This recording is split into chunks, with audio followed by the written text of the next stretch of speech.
हसन पुत्र नमाज पढ़ आए? जी अब्बा जी पढ़ आया। सही सही दस मैनू कूड़ ना मारी मेरे नाल। अब्बा जी सच्ची ते पढ़ आया, शान ही मेरे नाल सी, अगर नहीं यकीन तो ਉਹਦੇ ਕੋਲੋਂ ਪੁੱਛ ਲਓ। हलावत बुला शान नू, मैं ਉਹਦੇ ਕੋਲੋਂ ਪੁੱਛ ਲੈਣਾ। ਹਾਲਾ ਬਾਤ ਮੈਂ ਬੁਲਾ ਲਿਆ ਨਾ ਸ਼ਾਨ ਨੂੰ। ਉਹ ਵਹਿੰਦਾ ਕਿੱਥੇ ਪਿਆ? ਇੱਥੋਂ ਹੀ ਆਵਾਜ਼ ਮਾਰ ਉਸ। ਅੱਛਾ ਅੱਬਾ ਜੀ ਮੈਂ ਬੁਲਾਣਾ ਸ਼ਾਨ ਓਏ, ਉਹਦਾ ਅੱਬਾ ਬੁਲਾਉਂਦਾ ਪਿਆ ਈ।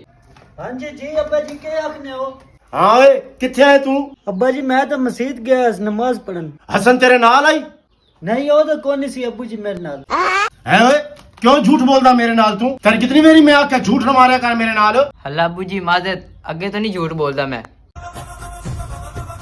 ਲੈ ਇੱਕ ਹੋਰ ਚਬਲ ਆਈ ਈ। अस्सलाम वालेकुम।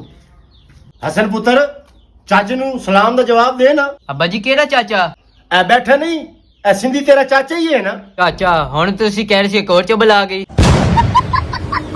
ਅੱਬਾ ਜੀ ਗੁੱਸਾ ਕਿਉਂ ਕਰਿੰਦੇ ਹੋ? ਆਪ ਹੀ ਤੁਸੀਂ ਕੋਰ ਨਹੀਂ ਮਾਰਨਾ।